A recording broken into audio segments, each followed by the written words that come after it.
Bom dia, boa tarde ou boa noite, conforme o local e hora em que estiver a acompanhar Washington fora de horas nesta quarta-feira, 4 de maio, desde o Estúdio 2 da Voz da América, aqui na cidade de Washington. Eu sou Álvaro Lugero Andrade, na produção está o Mariano Bartolomeu. Vamos então viajar pelo mundo das notícias nesta quarta-feira, em direto desde o Estúdio 2, através do Facebook e também do YouTube. Os principais títulos desta emissão: em Angola, está de visita a partir de hoje a subsecretária de Estado dos Estados Unidos. Moçambique, inspetor é detido por cobrar de agente econômico. O relatório revela que a insegurança alimentar afeta milhões de pessoas em Angola, em Moçambique. Na Ucrânia, mais uma centena de pessoas foi evacuada da fábrica siderúrgica de Mariupol depois de 2 meses em bunker. Zimbábue aprova uma nova lei contra o casamento infantil. São alguns dos temas que vamos desenvolver nesta emissão de 4 de maio e vamos começar por falar da visita que a subsecretária de Estado americana Wendy Sherman realiza hoje e amanhã em Angola, depois de ter estado na África do Sul. A segunda figura da diplomacia americana vai ser recebida pelo presidente João Lourenço, também terá encontros com seu homólogo, o ministro das Relações Exteriores, Tete António, e outros altos funcionários para discutir temas de interesse comum, como segurança regional e cooperação em defesa, prosperidade económica, boa governança e apoio ao esforço de vacinação contra a Covid-19. Nos encontros em que estarão também presentes a secretária assistente para assuntos africanos, Molly Fee, a diretora sénior para a África do Conselho de Segurança Nacional, Dana Banks, também serão abordados desafios económicos relacionados ao clima na bacia do Atlântico. Sherman também manterá discussões com empresários e antigos alunos da Mandela Washington Fellowship que estão envolvidos no empreendedorismo feminino e no engajamento dos jovens. De Luanda, amanhã, Wendy Sherman segue para Gabão e para a França. A guerra da Rússia na Ucrânia abriu um campo de batalha para a desinformação. Mas como é que a propaganda tem impacto na liberdade dos meios de comunicação social? Este tema decorre depois de ontem termos assinalado o Dia Mundial da Liberdade de Imprensa.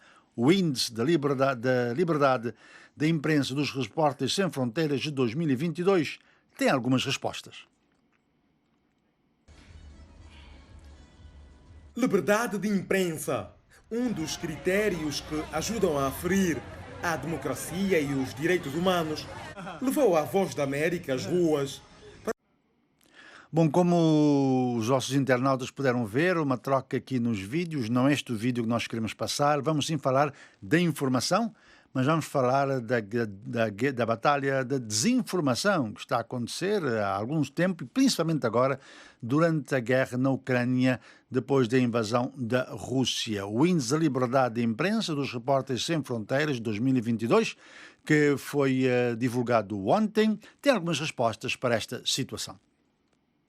Propaganda, leis destinadas a desacreditar meios de comunicação credíveis, proibições de websites, detenções. O assalto de Moscou a uma imprensa livre aumentou à medida que as tropas russas invadiam a Ucrânia. Ao fazê-lo, o índice de liberdade dos meios de comunicação social da Rússia diminuiu, aproximando-o da base do Índice Mundial de Liberdade de Imprensa de 2022, produzido pelos Repórteres Sem Fronteiras, ou RSF.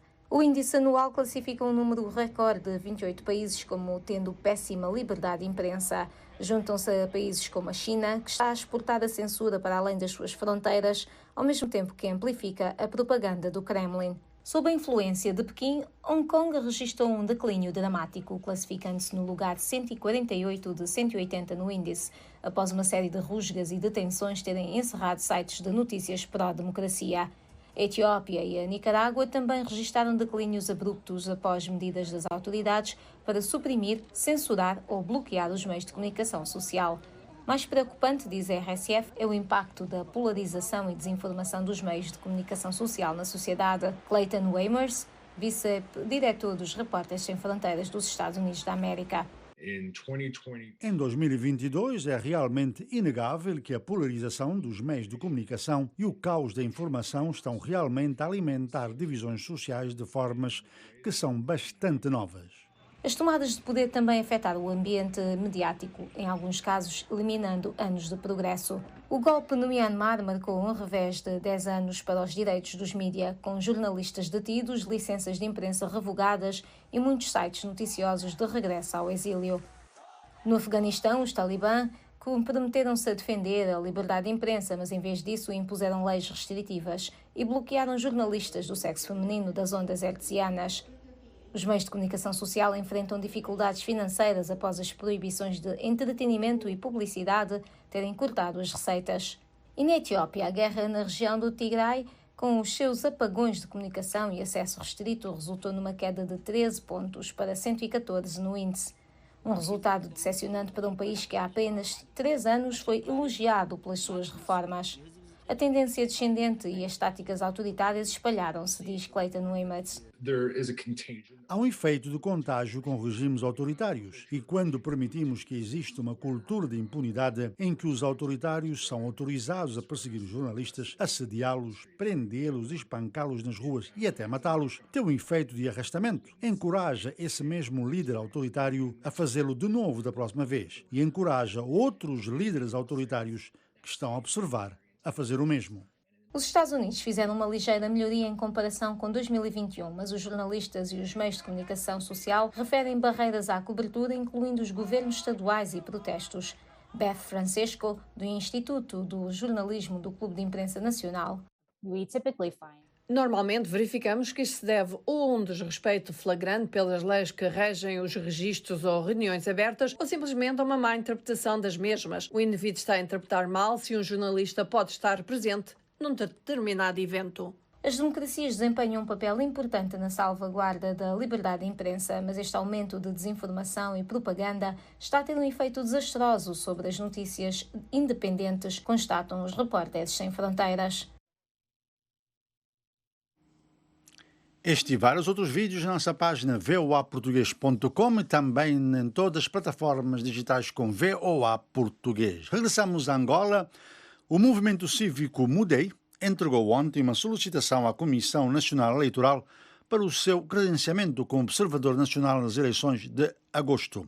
O movimento integra várias organizações da sociedade civil angolana, como a Friends of Angola, Jango Cultural, a Rede de Ativistas de Benguela, o Portal Clube K, Mosaico, Handeca, Ambuila e outras personalidades também a nível individual, e quer participar como observador. Florindo Chivukute, diretor da organização Friends of Angola, que integra o Mudei, como eu disse, afirmou à Voz da América que o movimento tem capacidade para uma verdadeira observação eleitoral. Alexandra Gamito, uma das coordenadoras do Mudei, disse expectante com a aceitação da plataforma para a observação eleitoral como forma de participação ao processo eleitoral angolano. Recordo que o presidente da UNITA, Alberto Costa Júnior, esteve nos Estados Unidos aqui a fazer uma campanha a favor da observação internacional às eleições de agosto. Voz da América também entrega os conteúdos de diversas formas através do nosso WhatsApp. Para receber o nosso WhatsApp, temos programas que entregamos diariamente, como Washington Direto, 2 minutos de notícias e também 1 ou 2 vezes por semana os bastidores do desporto. Mais 202-251-9466 é o nosso WhatsApp. Repito, mais 202-251-9466. Escreva aí, deixa uma mensagem dizendo que quero receber Washington Direto e bastidores do desporto e diariamente vai receber isto no seu telemóvel. Continuamos aqui no Washington Fora de Horas. Agora vamos para Moçambique, de onde temos do outro lado o nosso colaborador em Maputo, Alfredo Júnior, que está a preparar uma reportagem sobre a recuperação da LAM ou a não recuperação da LAM. Boa tarde para ti, Alfredo Júnior, desde Maputo. Obrigado por estar aqui no Washington Fora de Horas. Eu sei que já falaste com o PCA da LAM. As informações que chegam não são boas, não só que a empresa continua a perder dinheiro, mas também não é um plano para a recuperação e, ao que parece, a decisão vai caber ao governo. O que é que tens para nós? Ora viva, boa tarde Álvaro, boa tarde a todos os telespectadores que nos acompanham a esta hora. De facto, foi revelado e confirmado ontem de que a LM está a operar numa situação de falência técnica. As dívidas desta companhia, que é a Companhia de Bandeira Nacional, são avultadas. e ascendem aos 7 mil milhões de meticais. Esta é uma situação que foi reconhecida pelo o diretor-geral das Linhas Aéreas de Moçambique, Pó Jorge, que, entretanto, revelou que não há um plano concreto para tirar a empresa desta situação de sufoco em que se encontra, remetendo a uma decisão, aquilo que é ao Instituto de Gestão das Participações do Estado, que representa o governo nesta empresa que é a maior em termos de companhias aéreas a operar aqui no país.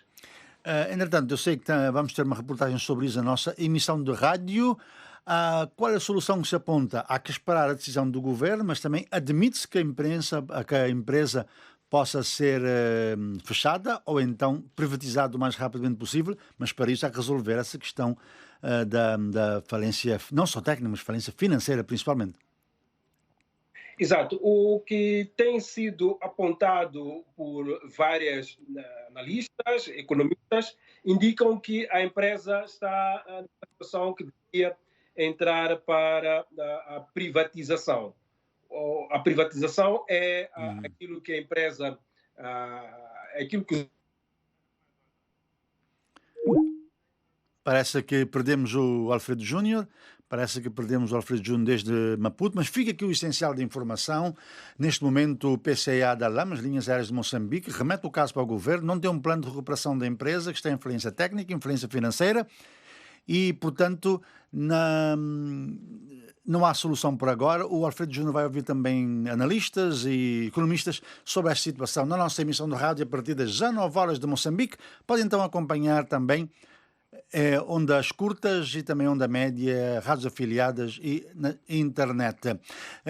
Continuamos aqui no Washington fora de horas e continuamos em Moçambique, onde a notícia que chega é que o inspetor da Inspeção Nacional de Atividades Económicas, Verónio Duvan, foi detido pelo Gabinete Central de Combate à Corrupção por supostamente ter cobrado 250 mil meticais a um agente económico em Maputo. Aquele gabinete encontrou o dinheiro mesmo na sala do inspetor Verónio Duvan, depois de uma denúncia.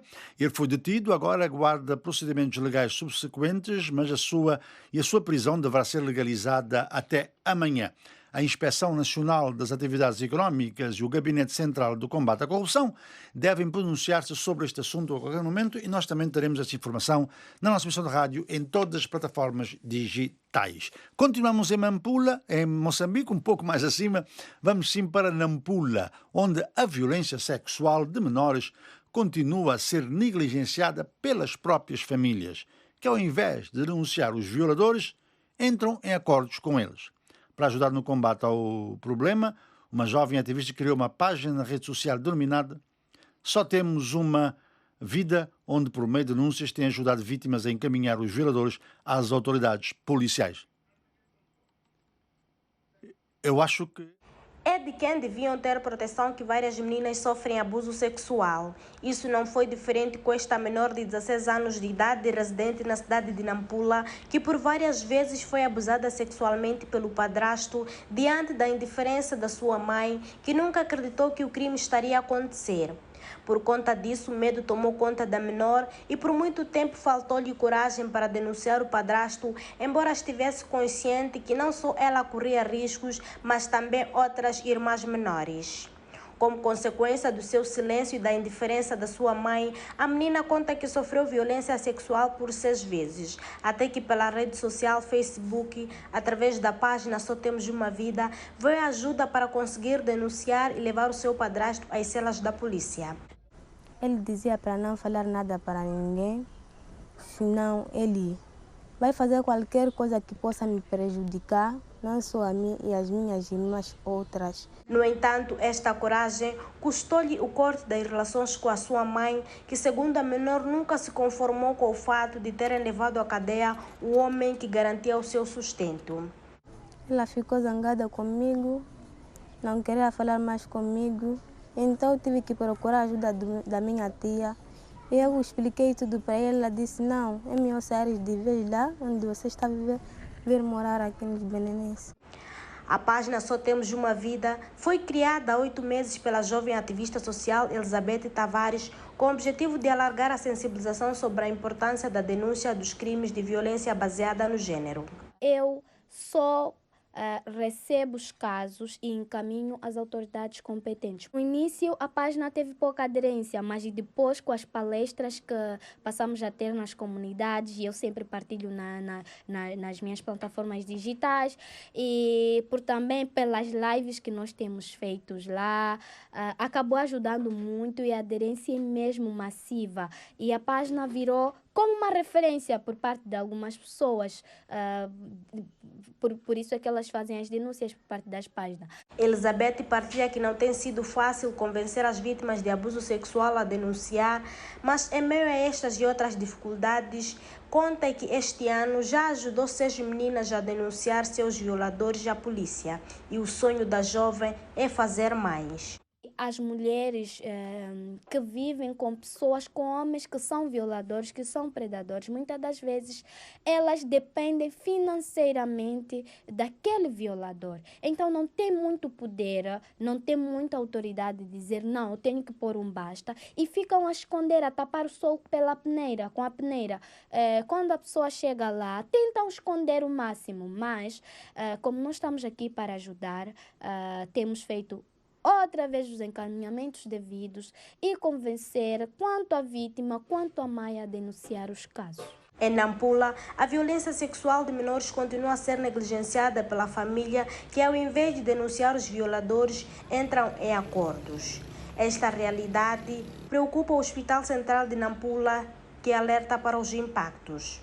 Muitas das vezes o violador é uma pessoa próxima, é um vizinho, é um tio, é um primo, é um amigo, depois acabam entrando em algum momento em negociação com a família.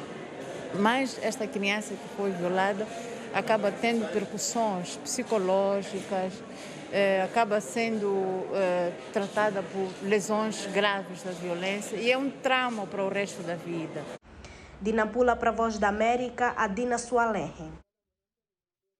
Este é Washington, fora de horas da Voz da América, desde a capital americana. Hoje é 4 de maio de 2022. Continuamos, quero relembrar que temos a nossa emissão de rádio 19 horas de Moçambique, 18 em Angola, 17 na Guiné-Bissau e São Tomé e Príncipe, 16 horas de Cabo Verde, ondas curtas, onda média, também através de rádios parceiras em Cabo Verde, Guiné-Bissau e Moçambique, e também nas plataformas digitais da nossa página voaportugues.com.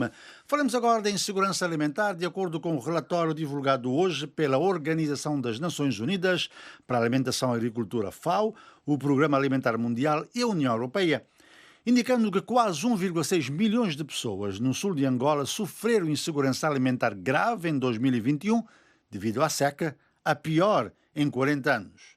O documento indica que 193 milhões de pessoas em 53 países estavam em situação de insegurança alimentar no ano passado grave, aguda, ou seja, precisavam de assistência urgente para sobreviver.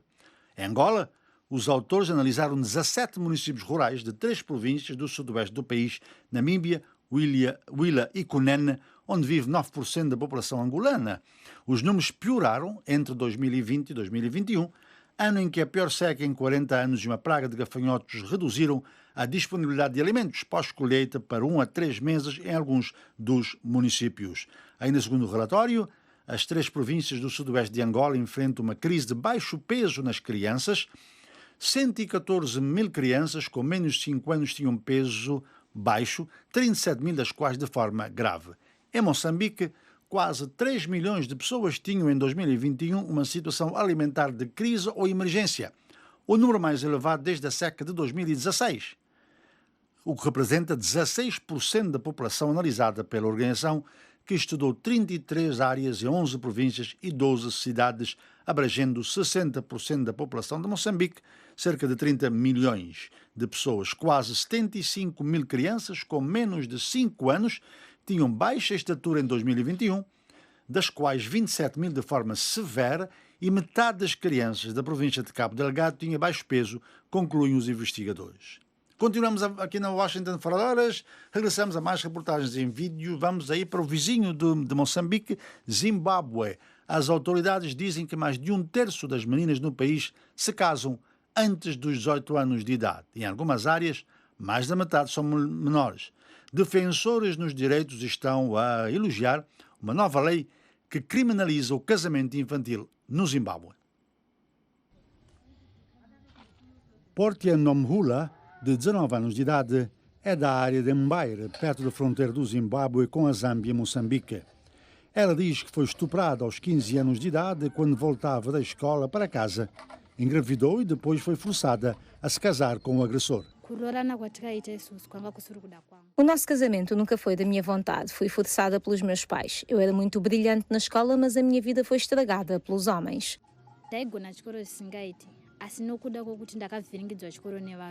O caso dela não é incomum, dizem os defensores das crianças. A principal causa dos casamentos infantis aqui é que as crianças caminham longas distâncias até à escola, cerca de 12 ou 13 quilómetros em cada sentido. Então, uma criança abandona a escola e, como não há nada para fazer, marcenaria ou costura, ela acaba por se casar.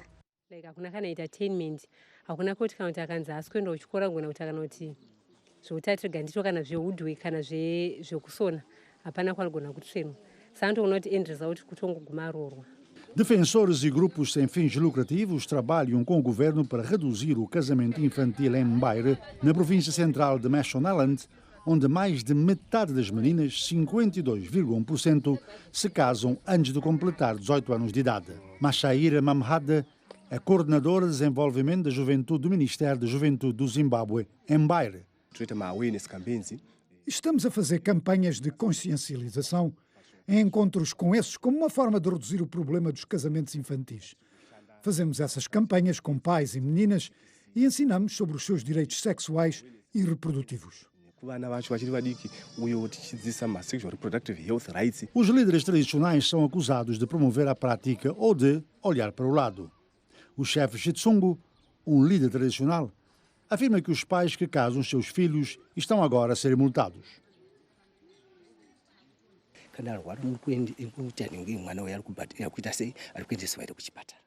Você leva uma criança para o hospital quando ela adoece. É um direito da criança. Por isso, reunimos-nos regularmente com os pais e, também, existem grupos não governamentais a fazerem campanhas de consciencialização. Juristas afirmam que uma nova lei que criminaliza o casamento infantil deve ajudar a combater o programa. Lorraine Mumba é da organização Mulheres e Direito na África Austral. Existiam lacunas e brechas em termos de quando exatamente uma pessoa se casaria legalmente. No entanto, é necessário que a Lei de Reforma Criminal e de Codificação introduza uma lei clara que estipule o casamento infantil como crime e também introduz diretrizes de condenação para perpetradores de casamentos prematuros. Portia Nomhula espera que outras meninas não tenham que suportar o que ela teve de enfrentar. Os condenados sob a nova lei do casamento infantil podem apanhar até 10 anos de prisão, mas os defensores dos direitos das crianças continuam a pressionar por uma sentença ainda maior. Vamos até Cabo Verde. Nova atualização diz que quase 98% da população adulta recebeu uma dose de vacina contra a Covid-19. O boletim de vacinação contra a Covid, divulgado hoje pelo Ministério da Saúde, com dados até 23 de abril, diz que 97,7% da população adulta elegível estavam vacinados contra a primeira dose, ou seja, 274.921 pessoas. A nível nacional, Cabo Verde já aplicou 64.556 doses de reforços em adultos, equivalente a 19,8% da população, e também desde dezembro já vacinou com uma dose 45.736 adolescentes, cerca de 85% da população estimada de 12 a 17 anos. Cabo Verde conta hoje com 16 casos ativos de Covid-19 em todo o país e não registra qualquer óbito por complicações associadas à doença desde 22 de fevereiro. O país teve 56.031 casos desde o início da pandemia há 2 anos e que provocaram 401 óbitos. Continuamos aqui no Washington Fora de Horas.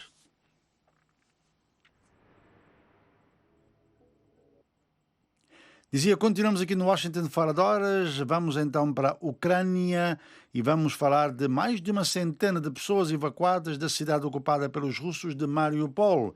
Finalmente, chegou à segurança de Zaporizhzhia, na terça-feira, uma cidade controlada pelas forças do governo ucraniano. Muitos evacuados viviam há semanas no subsolo, em bunkers, na fábrica siderúrgica de Avostal. Jan Boachá está em Zaporizhzhia, onde assistiu à chegada desses refugiados.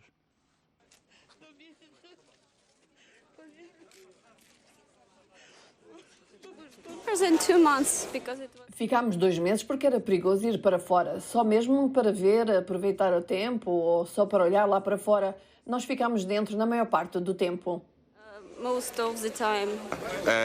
Nós conseguimos hoje evacuar 127 pessoas, chegaram com a gente aqui em Zaporizhzhia, vindo de Mariupol, a maioria delas da fábrica de Azovstal, que todos vimos nas imagens, né, que estiveram lá fechadas, atrapadas por mais de 2 meses, e essas pessoas chegaram aqui hoje com a gente de uma maneira segura. Essa viagem foi demorada, nós começamos a operação na sexta-feira. Na sexta-feira saímos daqui de Zaporizhzhia em direção a Mariupol. A viagem também foi demorada pelos checkpoints, pela situação de segurança. A equipe chegou lá no sábado de manhã, e quando a operação começou, e hoje estamos de volta. Nós temos que pensar que estamos num país em guerra. Então, uma operação como essa, uma operação em uma área de conflito ativo, é complicada. Tem riscos, tem vários riscos, e claro, durante o processo várias coisas aconteceram e vários incidentes aconteceram e que tivemos que negociar e resolver a cada momento. Em primeiro lugar, como eu disse, é uma zona em guerra, então teve um bombardeio que foi muito próximo da nossa equipe. Em nenhum momento foi um ataque direto à nossa equipe, mas teve bombardeios muito próximos que faz com que a gente tenha que parar tudo, voltar a negociar, voltar a falar com os dois governos e ver como podemos continuar. E por outra razão também da demora é que tivemos informação de várias áreas perto de Mariupol que as pessoas queriam sair, que queriam ser evacuadas, e também tivemos que estender a nossa estância o máximo possível para tentar chegar a essas pessoas depois das negociações com os dois governos. Ainda tem gente dentro da fábrica, civis? Ainda tem pessoas, não só dentro da fábrica, tem pessoas em Mariupol e tem pessoas em outras áreas da Ucrânia que estão atrapadas em áreas que elas querem sair e não puderam sair. Tem ideia de quantas pessoas dentro da fábrica? Não conseguimos, não tem como saber quantas pessoas estão dentro da fábrica, não tem como a gente entrar na fábrica e verificar esses números. Nós temos algumas estimativas do governo da Ucrânia, outras do governo russo, mas nós, como a ONU, não podemos entrar, não tem as condições para entrar e não podemos indicar um número exato. Jan Boachá, desde a Ucrânia, a fronteira também entre Polónia e Ucrânia, ele que tem feito muitas reportagens para a Voz da América, correspondente internacional da Voz da América. E estamos assim a caminhar para o final desta emissão do Washington Fora de Horas. Quero-lhe relembrar que temos a nossa emissão de rádio a partir das 19 horas em Moçambique, 18 em Angola, 17 na Guiné-Bissau e São Tomé e Príncipe, 18 horas em Cabo Verde, 1h30 com muita informação. Pode acompanhar-nos na nossa página, voaportugues.com, ondas curtas, onda média, ou se vive em Moçambique, Guiné-Bissau e em Cabo Verde, através de rádios parceiras, e em São Tomé e Príncipe através do nosso retransmissor local. Em qualquer lugar do mundo pode acompanhar-nos através das plataformas, no YouTube, no Facebook, no Twitter, no Instagram, VOA Português. A Voz da América funciona 24/24, atualizando toda a informação. Quero relembrar também que pode ter acesso a produtos da Voz da América no seu telefone, apenas escrevendo para o nosso WhatsApp, +1 202 251 9466, +1 202 251 9466. Diga, quero receber produtos da Voz da América. Feliz quarta-feira a todos.